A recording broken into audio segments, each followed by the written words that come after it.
this boy literally tried to murder her and then becomes obsessed with her. And then Jude decides, hey, I'm gonna kiss you. Why does it sound like I'm talking about a Game of Thrones character? Fuck no. You don't respond to I love you with I know and then leave it there.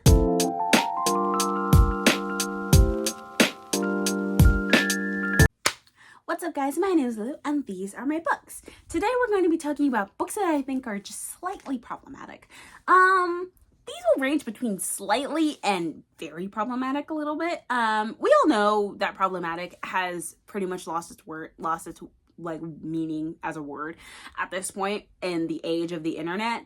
But I personally have some specific problems with these books that I think should be talked about, because these aren't okay at all, at least in my opinion. But some of them are petty, and then some of them are just like not it at all.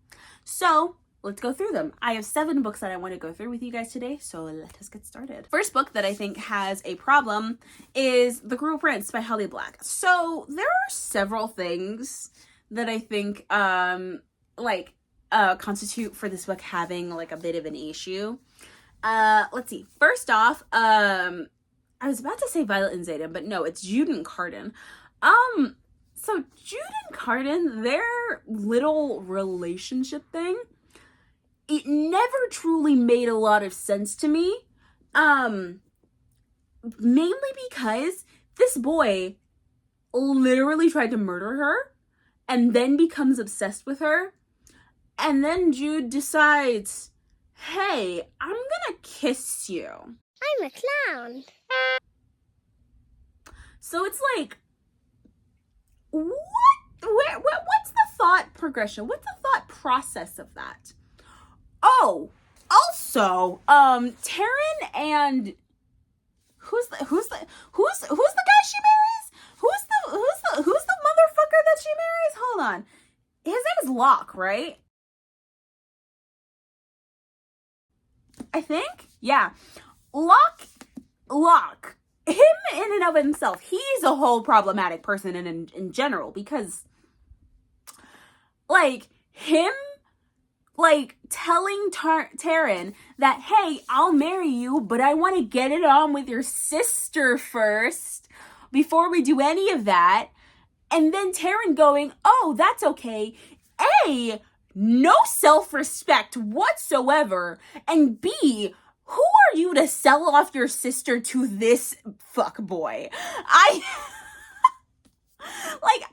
Honestly, I was just gonna go on about Jude and Cardan, but now that I'm holding this book and I'm remembering it, Taryn really had some issues in books 1 and 2. She had some issues. It's wild. Absolutely fucking wild. Oh, God.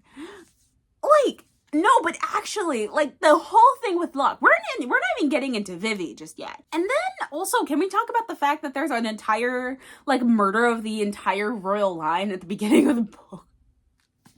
That part's also really funny to me. Not gonna lie to you. It's pretty funny. It's not, well, it shouldn't be funny, but it is.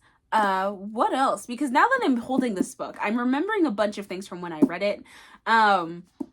Jude and Taryn. Jude and Taryn's relationship was very interesting because, Taryn had this inexplicable need to be like the Fae, and, Jude was just yeah, we're human. I don't see a point to really hide it and whatnot. And then Taryn was like, well, I'm going to marry this guy. And it's literally the first guy she ever chooses. And he's literally the shittiest possible human being. Other than Cardan's older brother, I forget his name. I really forget his name. But the guy who literally whips him. Yeah. That's not okay. Child abuse is never okay. But still. Balerion? I don't know.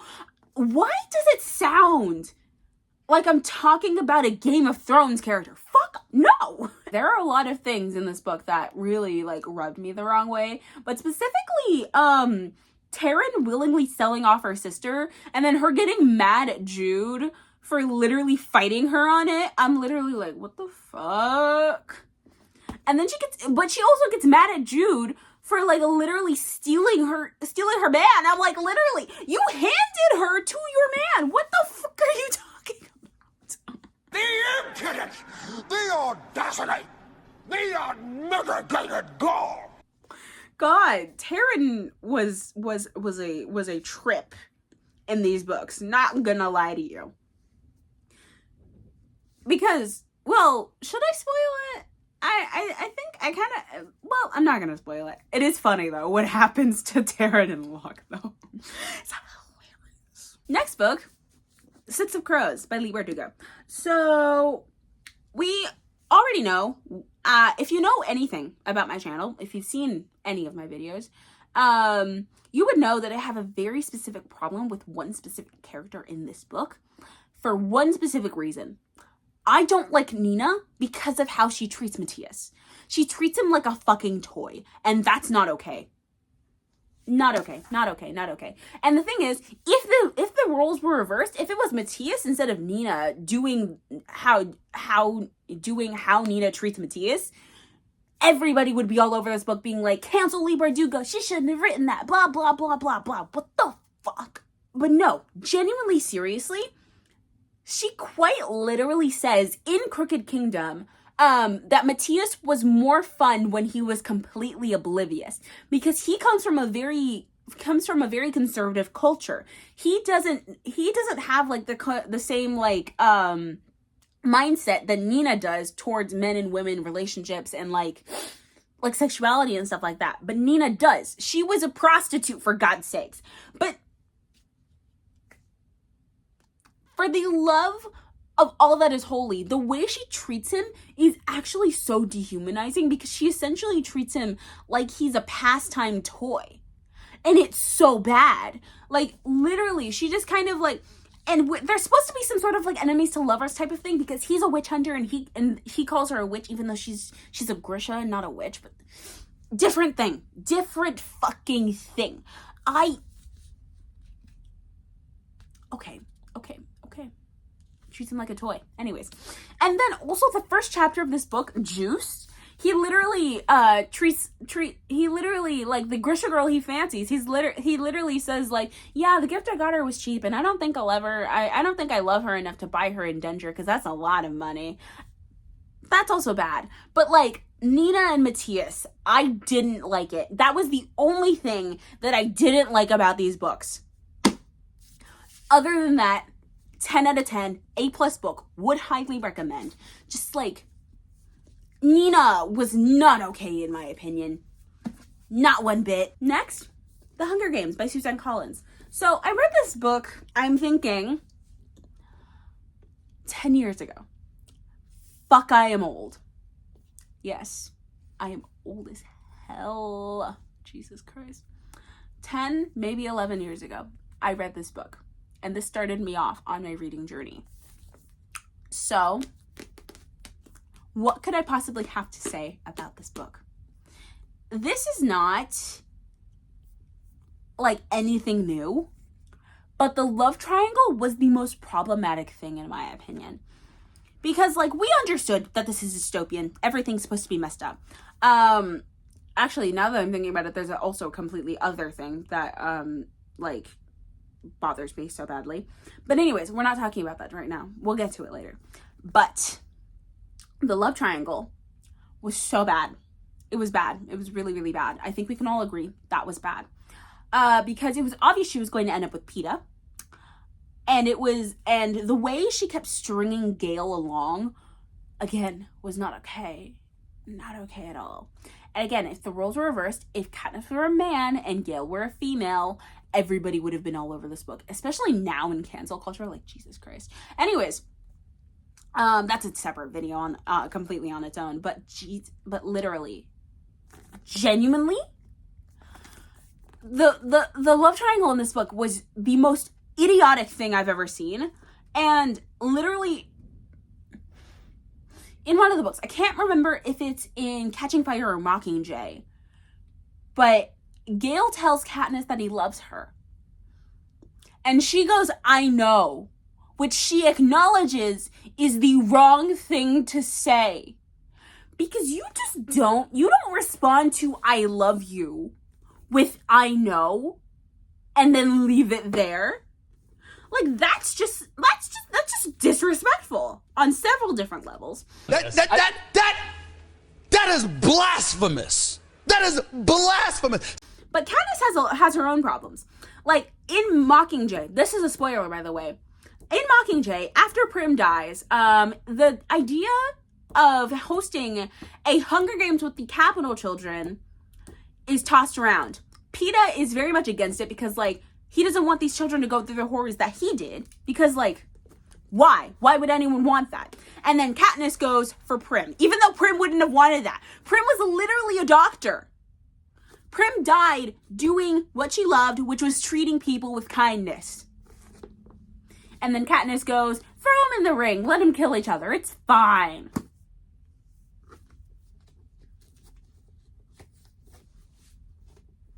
I have no clue where that came from. I don't even know, like, why. But then again, she does murder President Coin. So I suppose, maybe, but still, that's not right. That is not correct. Girly, that's not correct. You ain't doing this for Prim. Rest in peace, Prim. Next book, Shatter Me by Tahara Mafi. So I'm going to say this. I read the first book, and then I got halfway through the second and then DNF'd. So my view on this series is a little bit skewed, as well as the fact that I've been spoiled for pretty much who's Endgame, which I honestly guessed he was going to be Endgame, and I honestly kind of wanted him to be Endgame anyway, you know, Warner. But anyways, within this first book, again, Kenji carried this entire book, not gonna lie to you. But the problem to me was the fact that Juliet and Adam were literally all over each other from literally the moment they met. And I was literally out here like, are y'all gonna fuck or what? Like, I was literally, I think 13 when I read this book. And I'm literally out here looking at these characters like, are y'all gonna fuck or what? I have no clue, because they spent so much time making out for no damn reason. Like, at the most inopportune times, too. Like, I understand, like, why? Because Juliet has never been touched. Like, if someone touches her, they die, right? We already understand that. We understood that. And then I think at some point near the end of this book, like, Warner does this thing. Warner does this weird ass thing where he literally, he doesn't assault her, but he's quite literally like fawning over her. He's like touching her, stroking her, being like, I can touch you. And that's not right. Like, that's not correct. But the thing I had the most of a problem with was the fact that Julia and Adam were literally all over each other, even though they didn't even know each other. It's so weird. So fucking weird. And then Kenji was just in the background like, the fuck is wrong with you? But still, this was a good book. I'm not gonna lie to you. But there were just some things in here that I found myself being like, is that correct? I don't think it's correct. That doesn't sound correct. Next book, Miss Peregrine's Twelve Peculiar Children. I have one very specific problem with it, but now I'm going to be thinking, because it's become a trend with these books where I'm like, oh, things are coming back to me now of things that were not exactly accurate within this book. So first off, like, the relationship between Jacob and Emma, didn't like it, absolutely hated it. Like, I was okay with it the first time I read this book. I was okay with it.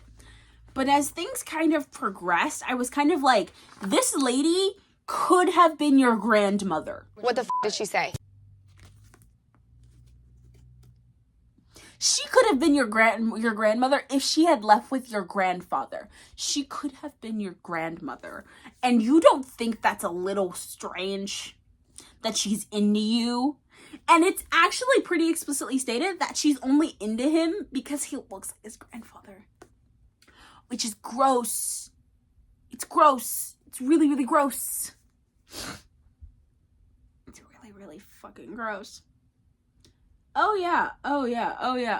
Also, so can we also acknowledge that this is just a group of children, traveling across, wartime, World War II Europe, doing what? Like, and no one decides to, like, you know, say, hey, what's going on with you? Or, like, the only time they get stopped was at a train.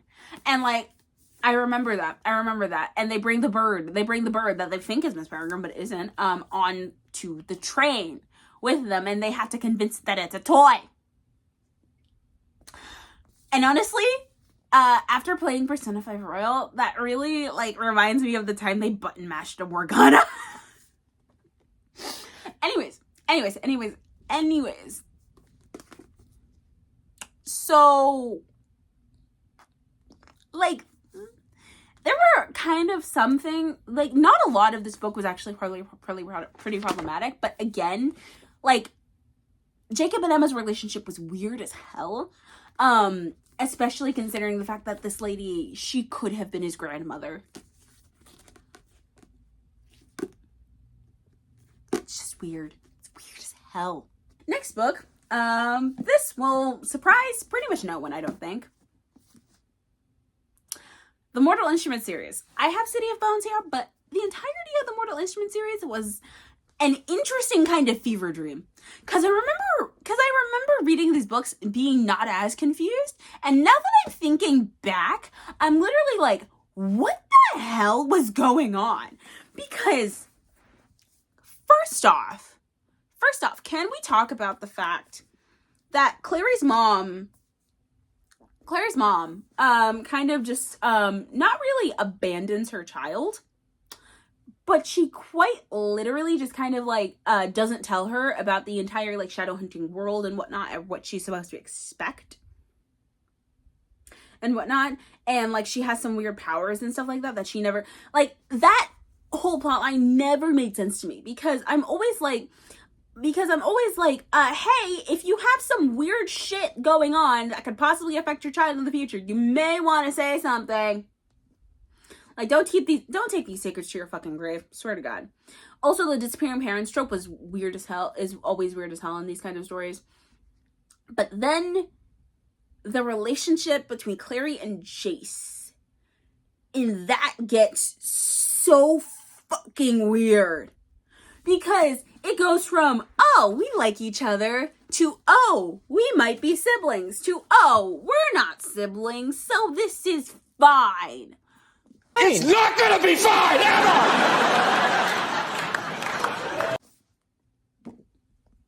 First off,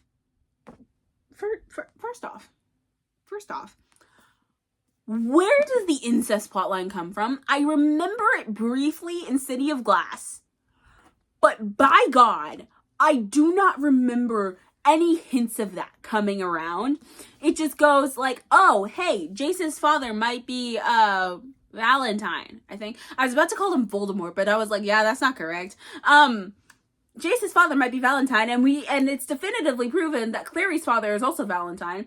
So, like, Valentine was just out here fucking around, fucking, you know? But Jesus Christ, who the fuck? Like, why do you want to create an incest plotline? Like, where's that going? Where did that go at all, actually? And then you're just like, backtrack now, because I want them together now.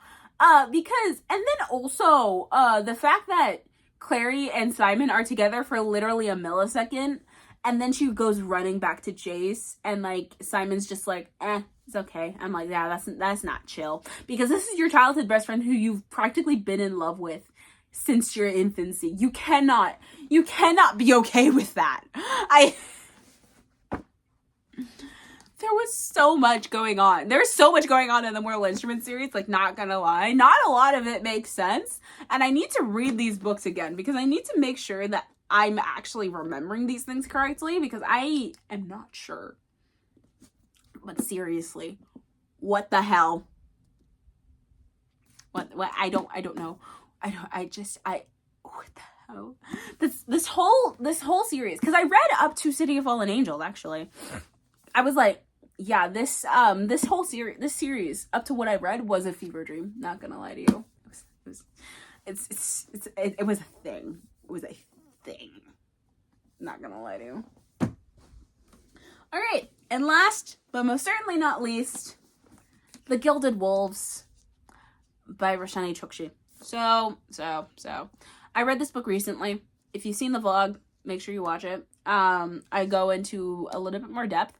I'm giving this book another shot eventually, not now, eventually, because I feel like because I felt like the audiobook really ruined the experience of it for me. But then again, there were things that bothered me heavily about this book. First off, again, Severon and Layla. That entire plot line was the most unnecessary thing I'd ever seen. Because you don't need random sexual tension. You don't need any of that. Especially between these two characters. Like, you don't need random sexual tension just sprinkled throughout this book. You don't need it at all. Like, the tension a little bit between, Hypnos and Enrique, or Enrique and Zofia. Like, that I understood. That I completely understood because he's struggling with his sexuality. Because he's bi or something, right? But no, you're just putting these two characters who fucked once. This is the YA book, by the way. These characters, they fucked once. And now they're literally trying to convince themselves that they don't have feelings for each other, that it was just a one-time thing, blah, blah, blah, blah, blah. And it's for reasons that Layla chooses to, not experience anything because she's literally just like, yeah, I'm gonna die at 19 anyway, so it doesn't really matter anyways, and blah, blah, blah, blah, blah. But I still can't stop thinking about this guy. But no, it can never be. And then Severon's just like, I have things I need to do, but this girl's really pretty. She has sugar in her hair. I'm like, what the hell? What the hell? Like, if you had slowly built up the love plot a little bit through this book, that would have been great, because there was a moment at the end, a moment near the end of this book, where they literally go, where he's literally like laying over her body. He thinks she's dead, and he's like calling for her. He's like, it's me, I'm your madman. Wake up, girly, come on. And it's cute, but the rest of their entire thing was not. It just most certainly was not. Oh yeah, also the way Severon got treated, throughout his childhood was just not okay to me. Was not okay. Not absolutely not okay in any way, shape, or form. And I also have this thing. I have this theory because at the beginning of this book where Severon is, spoilers by the way, where Severon is rejected his house ring, he is told, the people who do the, 2 rings test thingy, he is told that we cannot have another one of you. And then near the end of this book, he rejects it because he's like, I'm in mourning for my brother. Blah. And we also never got a Tristan POV, so, I barely felt anything. He was a baby boy, but, I didn't feel anything when he died. Oh, spoilers. And also, it's weird because at the end of this book, it's also revealed that Severon is not the blood heir to House Vamp. So it's making me wonder, we can't have 2 of you. What the fuck does that mean? Does that mean either Hypnos or, it means either Hypnos or, the matriarch of House Core is not, they are not blood heirs to their houses, and something went very, very incorrectly. Honey! What? Where's my super suit? What? Where is my super suit? So,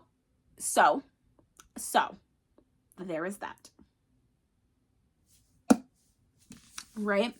But again, them just rigorously eye-fucking each other the entire book really threw me off. I just could not. Okay, my head hurts. God. But anyways, guys, that brings this video to an end. If you guys like this video, please hit the like button. If you want to see more of my content, please subscribe and hit the bell icon so you can get notified every time I post a new video. I post weekly on this channel, so don't miss out. Also, if you want to see more of my content, leave me comments down below. What you want to see from me, books I should put on my TBR, books I should move up my TBR, topics you want to see me discuss, or just say hi in the comments. I always get really excited when I see your guys' comments because it's so happy and appreciated. Anyways, guys, I love my Lumas. Bye!